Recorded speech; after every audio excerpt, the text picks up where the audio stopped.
Greater than, less than, equal to. Greater than, less than, equal to. These symbols are the ones you use for greater than, less than, and equal to. Greater than, less than, equal to.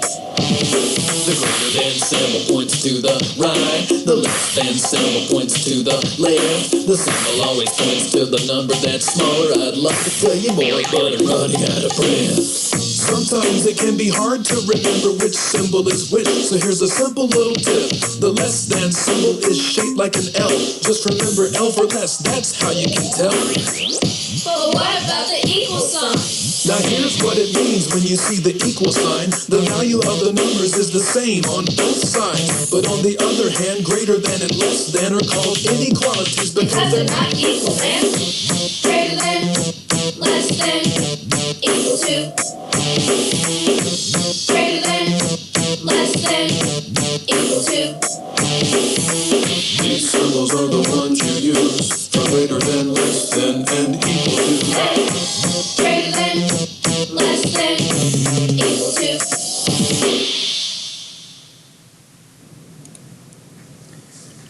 Well, hello again, Algebra 1 students. Here we are with 2.2 from Big Ideas. This is solving inequalities using addition or subtraction.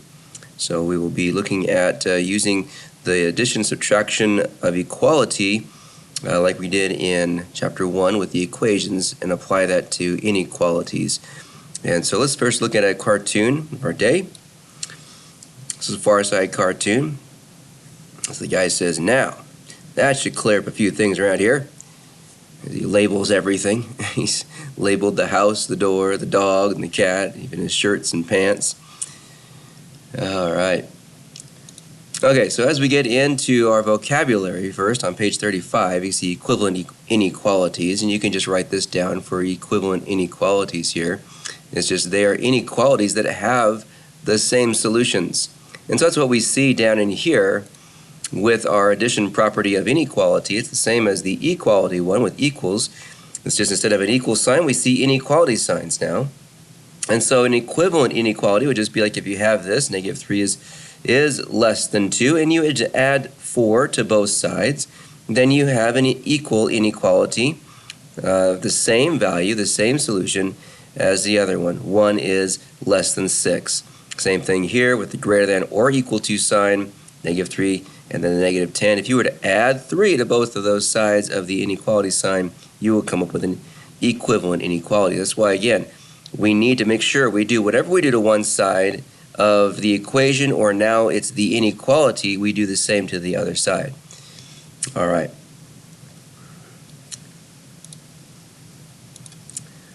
Now on page 36, we see the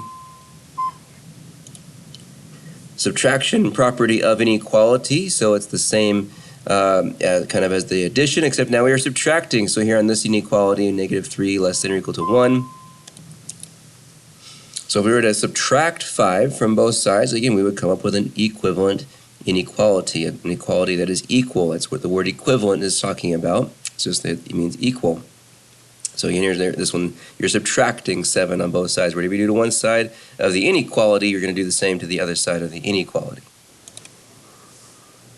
Okay, so here on page 36, we'll see 1 through 6, it says to solve the inequality, graph the solution. So that's why we see these number lines down here, because once we solve and get a solution, we're going to graph that solution. And we need to remember that an inequality doesn't just have one solution. So the number that we get is not necessarily the only solution. There's always a range of solutions, and that's why we want to describe that range with a graph on a number line. And so here we need to remember whether it's going to be an open hole or a closed hole. Remember, these first two are going to be open holes because it doesn't have the equal to line, but this number 3 one right here is going to be a closed hole because of that equal to sign. All right, so as we start to do number 1, we need to do that property of inequality. Whatever we do to one side, we're going to do the same to the other side of our inequality sign. So our inequality sign cuts this into 2 halves. You have your left side, your right side. And over here where the variable is, that's where we want to kind of focus on. I need to undo this negative 3 or minus 3 To undo it, you do the opposite operation. So we're going to add 3 to both of sides of our inequality. So we add 3 here, it would cancel then the 3 and the negative 3. Leaves me just with x by itself. That's what we're trying to do. My inequality sign comes down, and then if I take 3 away from negative 4, I'm going to be left with a negative 1. So there's my answer, is x is less than negative 1. So negative 1 isn't necessarily the number that's the solution. Your answer is not negative 1. It's all the range of solutions that would be less than negative 1. In fact, negative 1 can't even be a solution for x because it's not less than itself. So solutions would be shown. That's why we want to do this graph here, is we want to show the solutions on the graph. So the first thing to do is just put 0 somewhere down here because it's not numbered. Let's go ahead and number where 0 would be. And you could put 0 really anywhere. I'm going to kind of keep in the middle. And then we also need to put negative 1 on our graph. That's 1 to the left of that 0. Now you can keep numbering them if you want to. I don't need to do that. As long as I know that 0 is here, negative 1 is here. I'm going to put an open hole at negative 1. And this is going to be saying x is less than negative 1. So my answer is everything less than negative 1, which is going to go in the negative direction. So I'm going to shade all of this, put the arrow on the shade, and then it keeps going that way. So all of the answers are everything that's less than negative 1 all the way to negative infinity. So there really is an infinite amount of numbers that would make this statement true, but it has to be on this side. Anything on the other side, or even negative 1 and greater, is not going to make it true. So number 2, we want to focus on where the letter is. The h is here. It's got a negative 3 plus h. I need to undo the negative 3. So I'm going to do the same exact thing that I did on number 1. I'm going to add 3 to both sides. That cancels out the 3's here. On this side leaves my h by itself. And also it cancels them out over here. It means that we get 0 on this side. So 0, my inequality sign, and the h. 0 is greater than h. Now you may want to turn that around. So it says h is less than 0. You would have to turn around the inequality sign to do that. But you can just read it from where the h is. H is less than 0. The arrow is pointing at the smaller one, so it's less that way. So we want to graph this solution. So we're going to put 0 somewhere. I'm going to put it there in the middle. I don't need to put anything else because my number is 0. That's the starting number. So really we want to kind of think of these on inequalities as this is the starting number. We start at negative 1, but it doesn't include negative 1. We're going to start at 0. We're going to put an open hole at 0 here for the graph. We're going to shade it in the same direction as this one because it's less than 0. So it's going to go to the left here. It's not going to shade the way the arrow is pointing because the h is on this side. In order to just look at the arrow, you have to have the h first, or the variable first, like it was here. So that way it did go the same way as this inequality sign is pointing because the x, the variable, is in front of that. So this way it's going to be the opposite way. So it's going to shade off to the left. All right, so next one, number 3, we see first of all s minus a negative 1, and we see 2 negatives right next to each other. We can call that a double negative. And so I want to always change double negatives into a plus sign. So we're going to make that a positive. So this is really now s plus 1. So I need to undo the plus 1 or positive 1 here by subtracting 1 from both sides. I'm going to subtract a 1 from both sides, cancels them here, leaves me just with s. And I'll have my inequality sign. 2 minus 1 is 1. So there's my solution. So my starting number is 1. And so we're going to put 0 on the graph somewhere, kind of in the middle. 1 is 1 to the right of that. And my starting number is here. It's got to be a closed hole because of the little equal to. It also does equal that number 1. So it starts at 1 and it actually equals 1. Here it started at 0, but it didn't equal 0. And this one, it's greater than. S is greater than. Greater than is going to go in the positive direction here on our shading. So that's what we do to shade that. All right, so let's pause for a quick joke of the day. It says, what has 2 legs but can't walk? What has 2 legs but can't walk?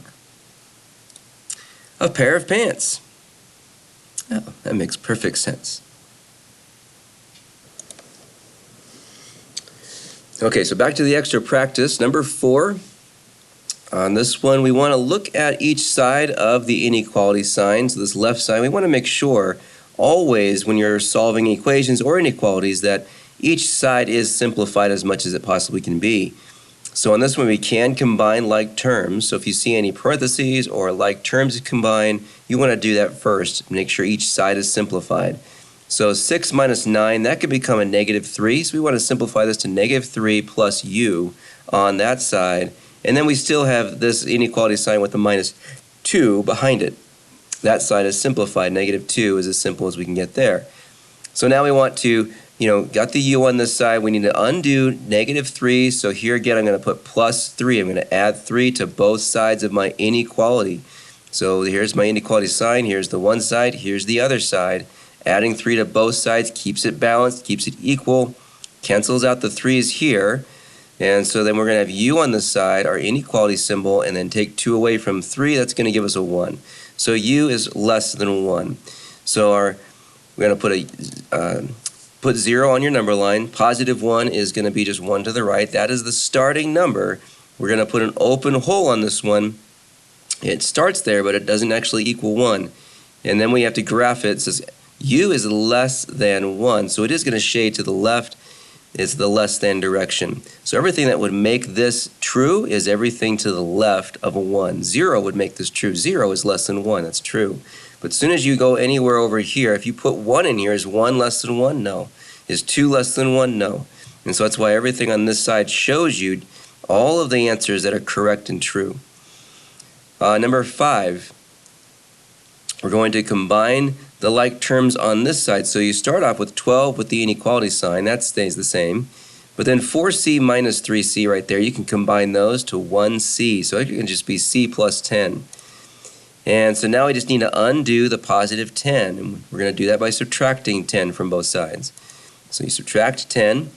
And so that's going to cancel them here. 12 minus 10 here is going to give us 2. So we're going to see that 2 is less than or equal to c. So here again, this one, the c is on the other side. It's behind the inequality, so we can't look at that to show us where the shading is going to go. But we can see our starting number is 2. So we're going to put 0 on our graph. 2 is just 2 to the right of 0. So there's 1, there's 2. Again, you could label it if you want to. On this one, you can see we have an equal to on this one. It's also equal to 2, so it does include 2 in the solution. So you fill that one in. So it's a closed circle or closed hole there. And then the shading here is that if you read it from C, C is greater than the 2. Greater than 2 is everything onto the right. So it's going to be shaded this direction. So what makes this true? Does 2 make the true? Yes. 2 is less than or equal to 2. Yes. How about 3? Yes, 3 also makes it true. 2 is less than or equal to 3. Yes, that's true as well. And so on, everything off to the right will make it true. Again, it's got an infinite number of solutions. It's a range of infinite solutions on that side. Okay, so on this one here, we have both sides need to be simplified. So on this side, we have these two p terms right here we can put together. Take 7p away from 8p. So that's 15 plus p. And then our inequality sign. And then we can also combine here, 15 minus 2 will give us 13. All right, so at this point, go ahead and finish solving this and graph number 6. So from here, get the p by itself, and then graph your solution, and then play the video. So pause the video right now, do that problem on number 6, and then play it to see if you're correct.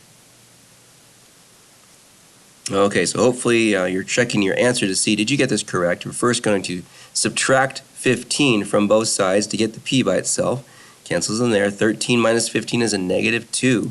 So your number there should be -2. That's the starting number. So p is greater than -2. So as you put it on the graph, you're going to put 0 somewhere on the graph. I put 0 here. There's -2 is 2 to the left of 0. And we're going to have to put an open hole. So hopefully you put an open hole there. If you didn't, just fill it. You erase it and make an open hole. And the shading is p is greater than this -2. Greater than is going to go off to the right. So you should have shaded to the right. So if you made any mistakes on that one, just go ahead and fix that before you move on. Okay, so on problem 7, this is our last one on this lesson. It's a little bit of a word problem. We have to change what it says here into an inequality, and then we're going to solve that inequality. So it starts off by saying there, you have $15 to spend on groceries. You have $12.25 worth of groceries already in your cart. So letter A says write an inequality that represents how much more money, M, you can spend on groceries. So it tells us the letter we're going to use here is M in our problem. So in the inequality, we're going to use the letter M to be our variable. So we need to know, okay, well, we can't spend any more than $15. We can spend $15, that's all we have to spend. So we could, the amount can equal 15 or it could be less than 15. So we already got $12.25 in the cart. So the number, the M letter, our variable, is going to represent how much more money we can spend. So we're going to say M plus the $12.25. So that represents how much we can actually still spend. So whatever we still spend here, you know, as we continue shopping, we would add it to the $12.25, and that needs to be less than or could be equal to the $15. That's our inequality. So M plus to $12.25 has to be less than or equal to 15. If it's equal to, if this ends up being $2.75, because that would give us $15 then. So if we spend $2.75 more, then we would reach exactly the $15, and that would be okay. If we spend more than that, though, it wouldn't be okay. But if we spend less than that, like if we spend $2.50, that would be less than $15. That would still make this true, and we'd be all right with that. Okay, so now we need to solve this inequality. And I actually did give you the answer already as I was just thinking about it, but it says solve the inequality. Let's go ahead and do that as we would normally do it. So go ahead and write it down once more there. I'm going to put 0.00 on this 15 just so it has the same number of decimal places as my 12.25 here. And now I need to, in order to get M by itself, subtract 12.25 from both sides. That's going to cancel them here, leaves me just with my M, my inequality sign. And now I can see, okay, well, $15 minus the $12.25. I would borrow, if I'm going to do this with, subtraction, borrow here from 5, make this a 10, so that's 5 there. This now 10 is going to be a 9, because I borrowed again, so this is now 9 minus 2, so 7. So there's your 75 cents. And this is now 4, so there's the 2. 2.75 is what we would get as an answer. So M is less than or equal to 2.75. So that tells us right there that we can spend $2.75 or less than that and still be okay and make it under the budget. All right, so that concludes our lesson here in 2.2, and I'll see you guys on the next one.